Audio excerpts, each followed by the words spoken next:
It is once again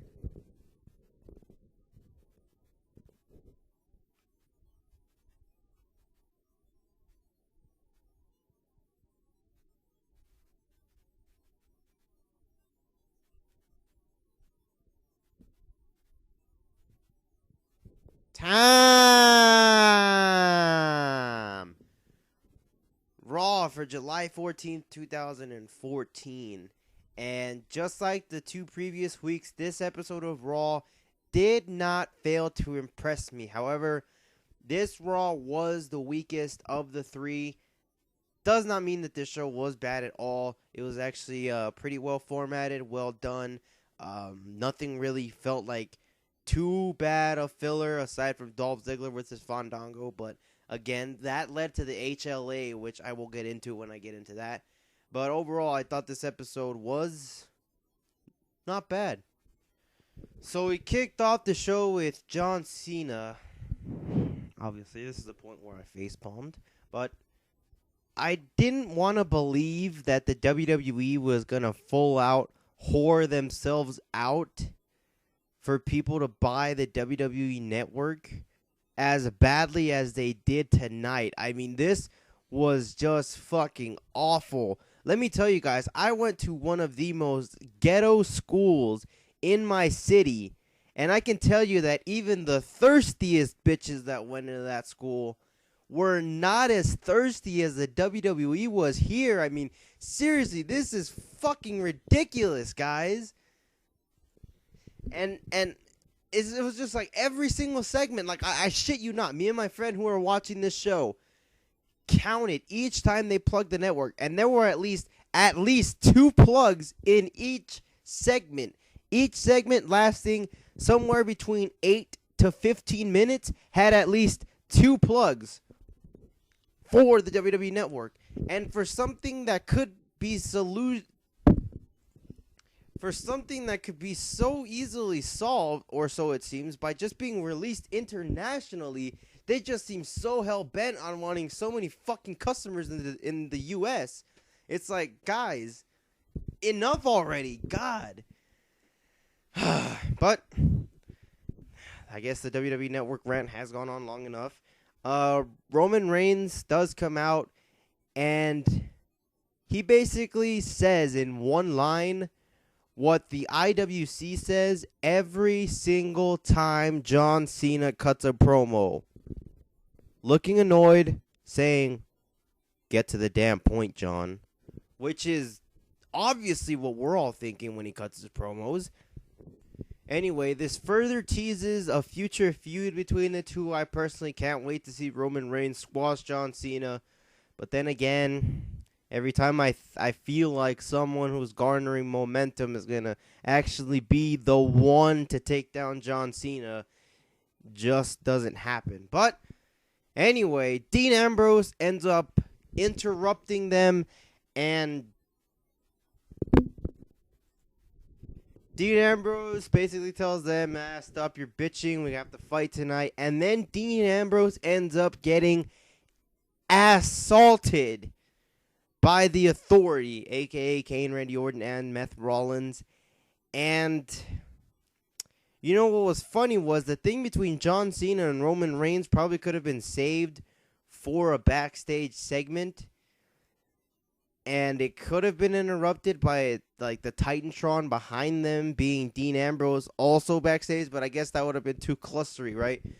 But anyway, this basically knocks out Dean Ambrose for the main event. I personally thought he was going to pull a Maven from Survivor Series 2004 and come back mid-match even though he was injured, but I don't know. Maybe the WWE just hates Dean Ambrose and they don't want to push him, and they just wanted to get him the hell out of that match. I don't know, but this is a good way to get the people behind Dean Ambrose, because by the end of this segment, Dean Ambrose was probably the most over of the 5 men that were involved here.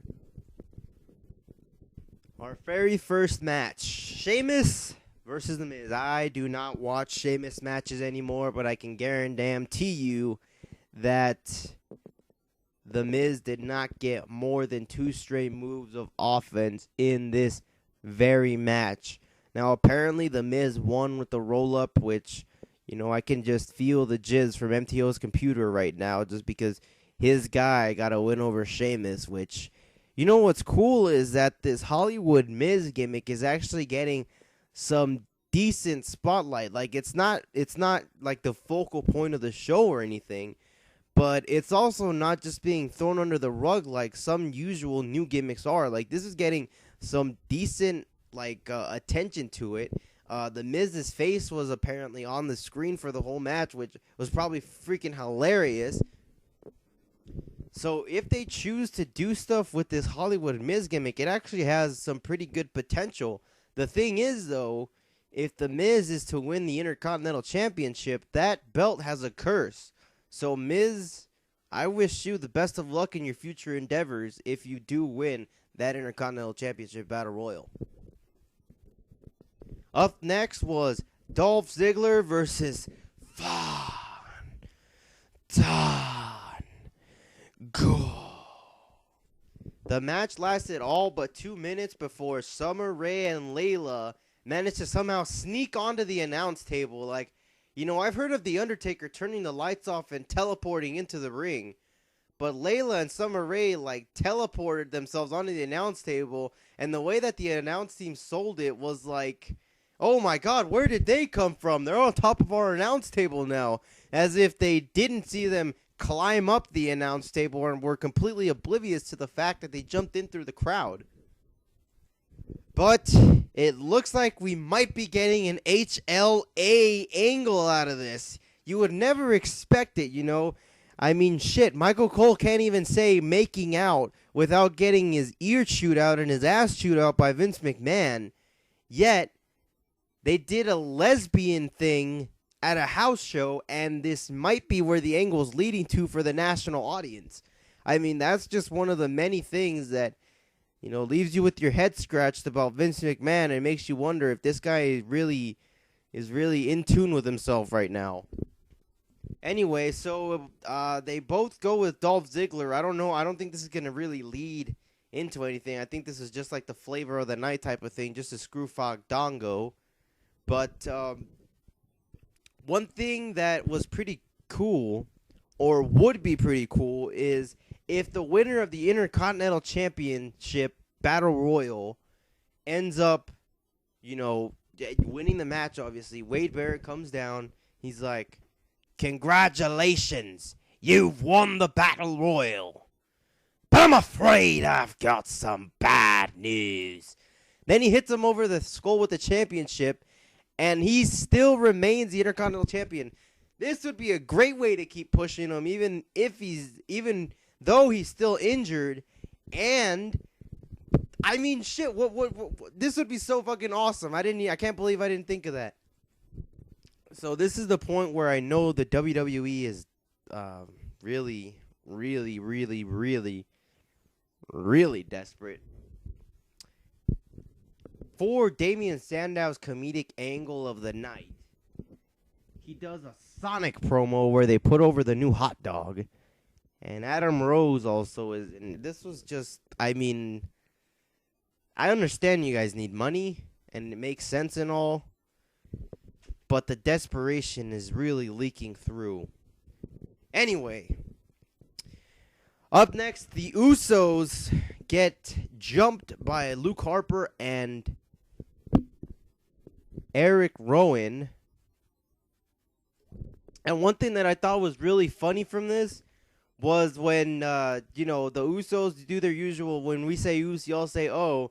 When they said Us, they got attacked from behind, and Michael Cole goes, oh! I thought that was pretty fucking funny, that it just, I don't know, it was fucking funny, alright? Don't fucking look at me like that, it was funny as shit. Anyway, it looks as though Big Guy Ground might be the moment in which the Wyatt family win the tag team titles. Let's be honest here. Bray Wyatt is in a filler feud with Chris Jericho until they find something else for him. It is going to put him over well. But what is there to do afterward? With the tag team titles, there's numerous things. Bray Wyatt can just stick the tag team champions on whoever he wants. And it makes the tag team titles look big. And it makes Bray Wyatt look big. And the unfortunate thing here is, not just for this, but for Big Guy Ground in general, is that they are seriously booking this show as if it was Shell Shock Slam. And, you know, I mean, yeah, that it'll work fine for Rollins and Ambrose and AJ versus Page, because those two feuds can use one match before to tune up the feud a little bit, because Rollins and Ambrose could end in like a DQ or some kind of a screwy finish, and then they have like an Extreme Rules match at Shell Shock Slam. And AJ versus Page is at the stage where they're kissing each other's asses, so AJ needs the win over Page in order for Page to get even angrier and fully ignite that heel turn. But aside from that, I mean, Jericho versus Wyatt, what exactly do we get from having this match at Big Guy Ground? Where does it make any sense to put this match at Big Guy Ground? Unless they have a full-blown, like, out-of-this-water plan for Bray Wyatt for Shell Shock Slam, or for Chris Jericho for Shell Shock Slam. It doesn't make any freaking sense as to why it would be on Big Guy Ground. Anyway, a part of me does believe that the reason that they're taking it easy on Shell Shock Slam is because they're going to book Night of Champions as the biggest show of this, the middle of the year. I don't want to say summer because obviously September is like the beginning of the fall. But in the middle of the year, there's always that one big show. It used to be Money in the Bank. Then it became SummerSlam last year. I think this year it's going to be Night of Champions, because obviously they're going to try and get people to subscribe to the network. That's why they're booking Roman Reigns versus Randy Orton for Shell Shock Slam. I'm sticking to that. Roman Reigns versus Randy Orton will be at Shell Shock Slam. Roman Reigns versus Triple H will be at Night of Champions. All right. But another match that they should have saved for Shell Shock Slam, they managed to squeeze into Big Guy Ground. The very stacked card, which, by the way, you know what's funny is that this card is so stacked, but the build has been so, like, short that you can't really get into the show. Rusev versus Jack Swagger. Zeb Coulter and Anal have this little exchange, and one thing I noticed is that Anal's mannerisms are cool, but her lines are pretty basic. I mean, all she does is call the American fans stupid and tell them to shut up. Where exactly is the originality in getting heat here? I mean, she was like Alberto Del Rio in this segment. She was going for cheap heat at any fucking corner that she ran into. I won't discredit her. She is a really good heel. But, I mean, if you're just going to go for cheap heat at every single corner that you run into, you're not going to last very long.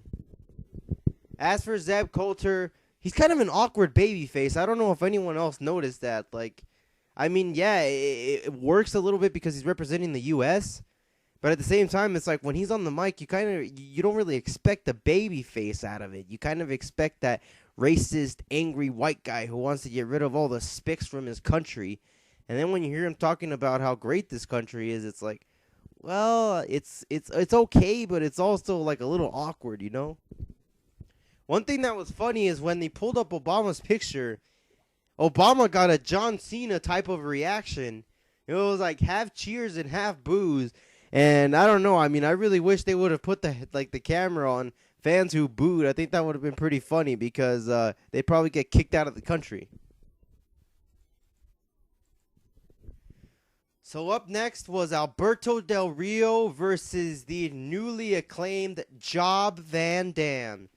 Because for the 50th straight time since returning, Job Van Dam does, you guessed it, jobbing.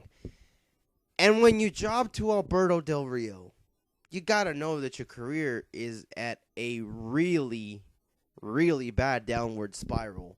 I mean, I like Alberto Del Rio as much as the next guy, but this guy is falling off so hard off the radar that if you're jobbing to him, you just aren't doing great things with your career. All right, up next, Nikki Bella is supposed to be in tag team action playa against Alicia Fox and Cameron.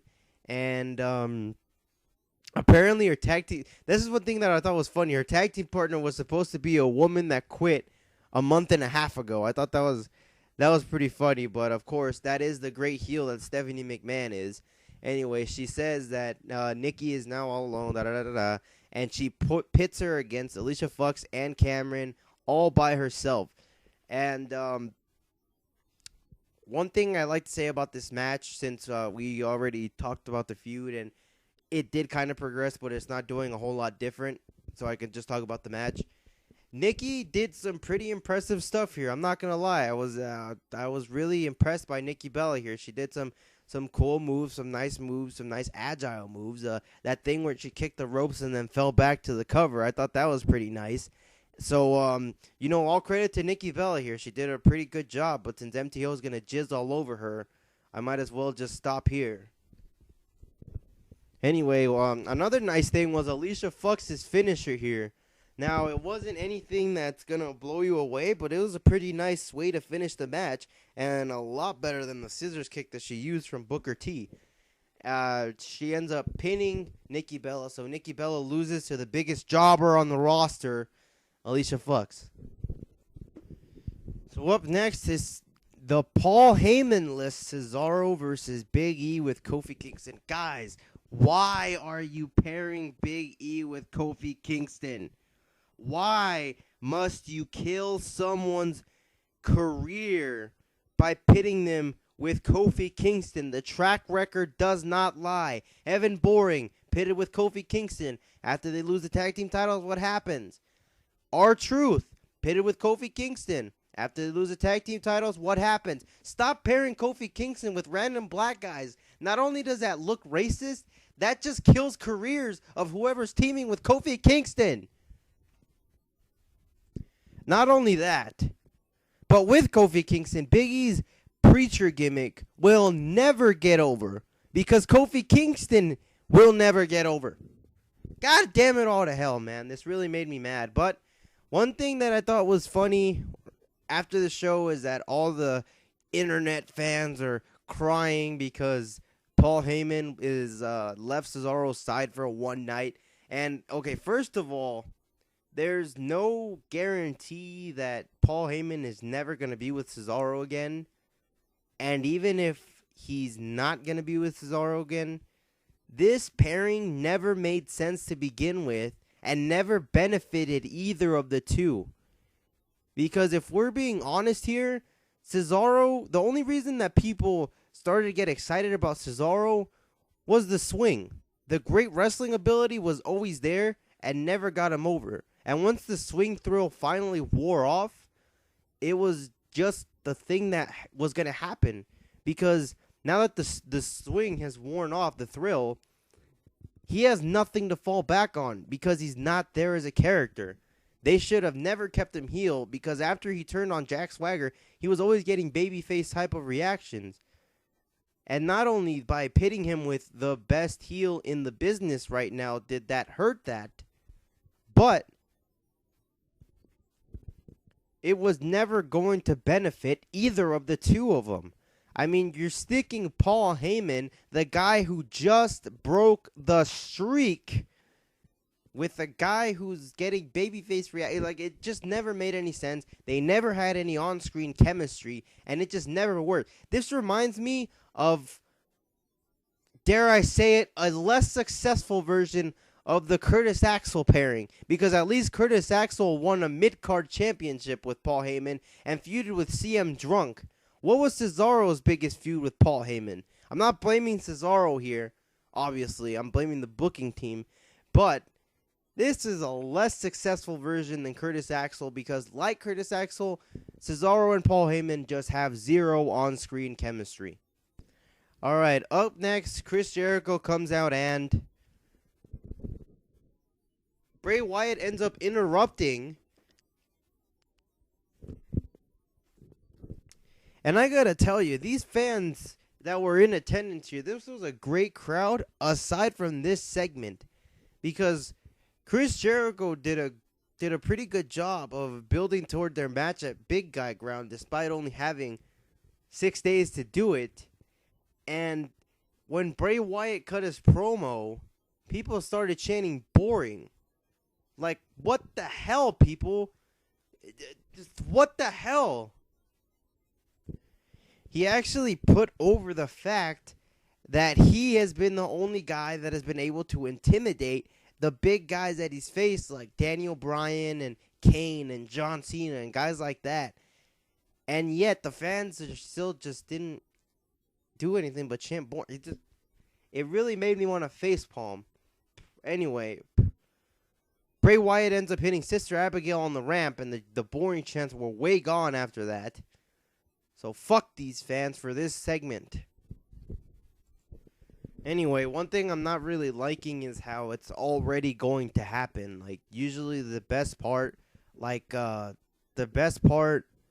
about the build, or the best part about a match, I should say, is usually the build.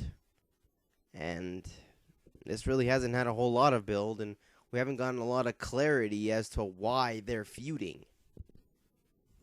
But I fully expect Bray Wyatt to end up getting the victory over Chris Jericho and getting a little more over, maybe. I mean, fucking seriously, this really didn't make a whole lot of sense. So up next was the Pride and Diva of the the Pride and Joy of the Divas division. God damn it! All right, up next was the Pride and Joy of the Divas division. AJ Lee going 1 on half with Eva Marie, ladies and gentlemen. So I will give Eva Marie credit. This actually was passable. It wasn't nearly as dreadful as I thought it would be. And the psychology that Eva Marie actually showed was that of someone who's been in the business for a few years. So I take my hat off to Eva Marie. She did a decent enough job here to where it was a passable match. Anyway, one thing that I liked, that I really was eating away at me, I was so excited because the way that Paige was selling this whole they're friends now thing, it's just giving Paige this whole, you could tell that they're women.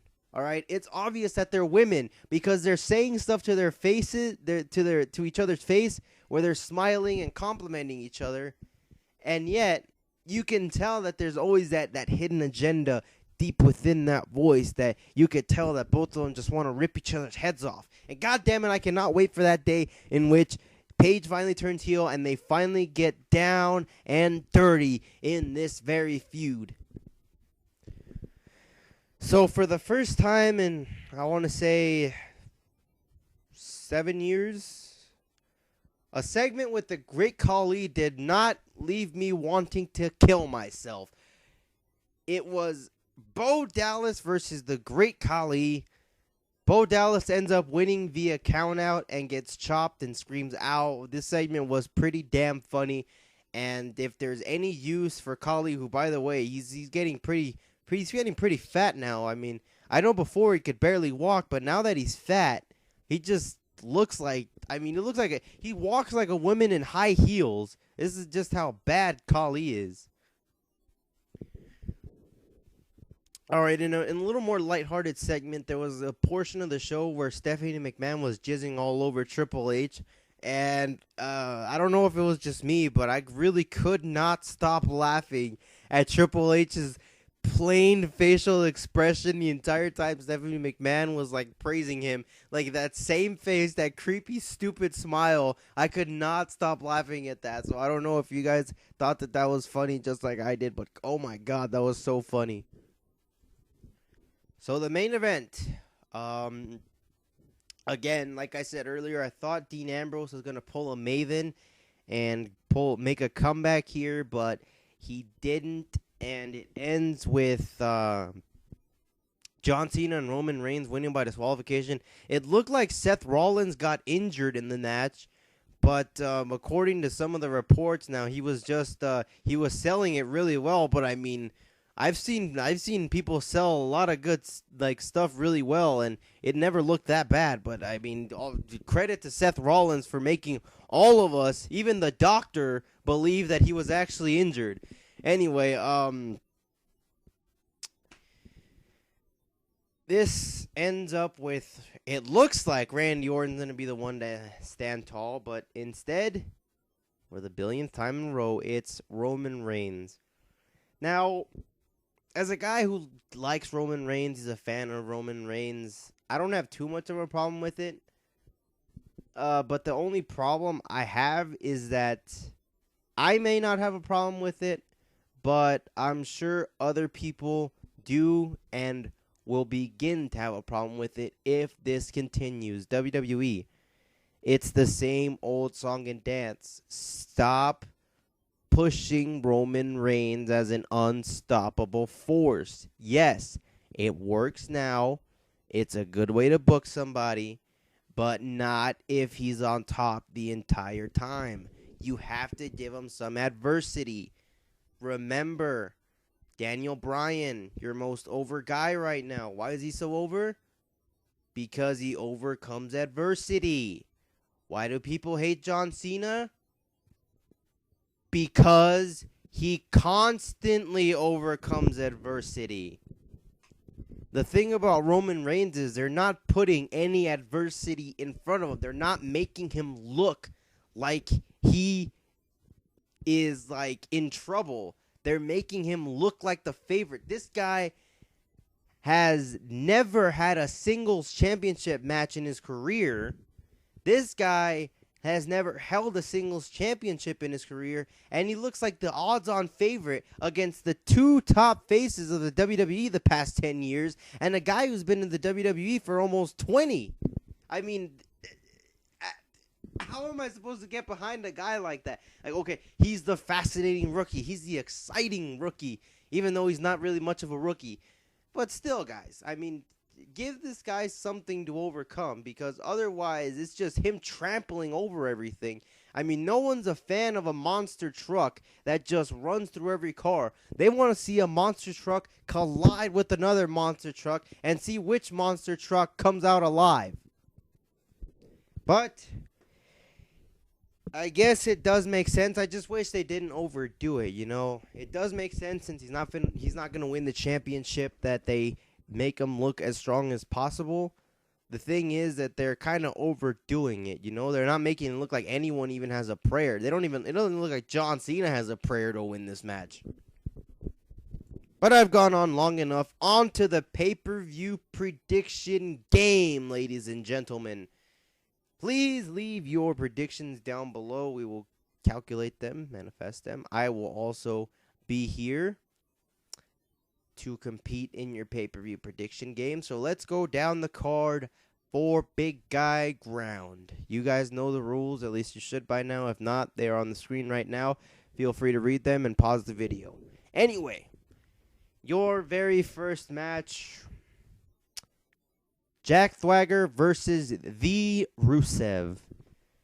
It's kind of hard to tell. I mean, it seems like they want to push Rusev a lot, but Jack Swagger has just gotten so over so fast as a babyface that, I don't know. I mean, it's not impossible to see Jack Swagger win, but I think the Rusev will go home with the victory, and hopefully go home, period. Cameron versus Naomi. Another match that probably should have been saved for the SummerSlam pre-show, but I digress.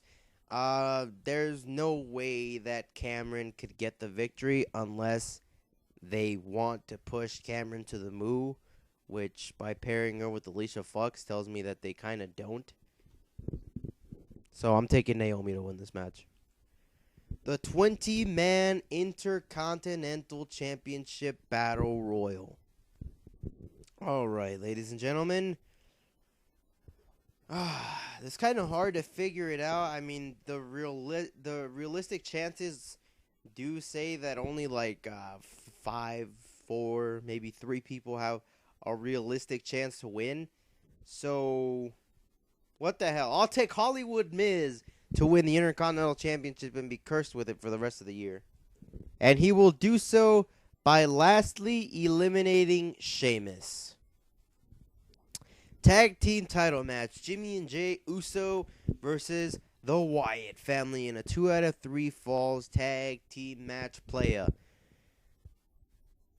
it's really hard for me to picture the Usos walking out of here tag team champions, because usually when heels get their rematch after they lose clean, they end up winning after that.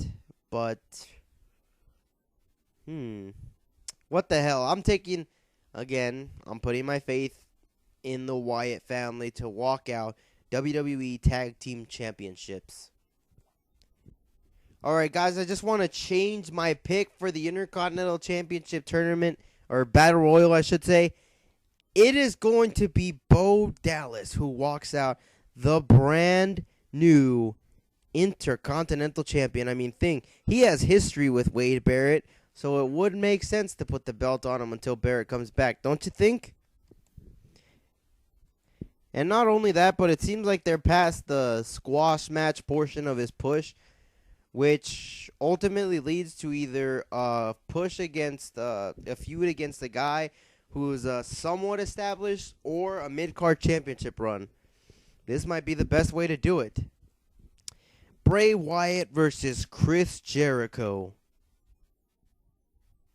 Bray Wyatt all the way. I mean, I don't see any way that Chris Jericho can get the win here unless they are planning to do a rematch for Shell Shock Slam, which wouldn't be out of the question. But, I mean, Bray Wyatt already lost. I mean, I don't care what you say. I don't care if you say that he won the match at Extreme Rules. He lost in the end. And having him lose again, that's a no-no, WWE. Although I wouldn't doubt that Jericho gets a fluke win, I'm going to take Bray Wyatt in hopes that they make the right booking decision. AJ Lee versus Paige for the Divas Championship. AJ is going to get the win. I see this playing out like Christian versus Randy Orton did, where Paige loses her matches and it's supposed to be a thing on mutual respect until she finally snaps and turns on AJ. So AJ's definitely going to win this match. And they're going to have a rematch at Shell Shock Slam. Dean Ambrose versus Seth Rollins. This match will not have a winner. Mark my words. This is going to end in some type of screwy DQ type of finish.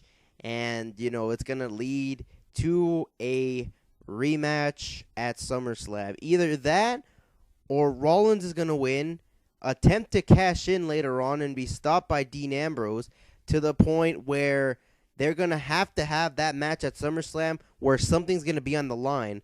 Whether that be like if Seth Rollins wins, Dean Ambrose can never interfere and Seth Rollins cash-ins. If Dean Ambrose wins Money in the Bank, or something along those lines. But aside from Seth Rollins winning in that fashion, I just see some kind of a screwy DQ type of finish where there's no clear-cut winner. Fatal 4-way WWE World Heavyweight Championship match. John Cena versus Randy Orton versus Kane versus Roman Reigns. Need we doubt anymore who comes out on top in these matches? John Cena wins, no doubt about it. After that, Brock Lesnar is going to attack him, setting up their feud for Shell Shock Slam. That was your predictions for Battleground 2014, at least from me. Anyway, leave your predictions down below. I'm pretty sure I'm going to win, but if you want to give me like a fight for my life, go ahead and go for it. The comment section is down below. If you absolutely feel like you have a prayer in stopping me, go ahead and do it. But I can guarantee you, I will walk out of Big Guy Ground, the new pay-per-view prediction champion. This has been the other guy. TM2MR Reviews saying, yada, yada, yada, blah, blah, blah. Nye.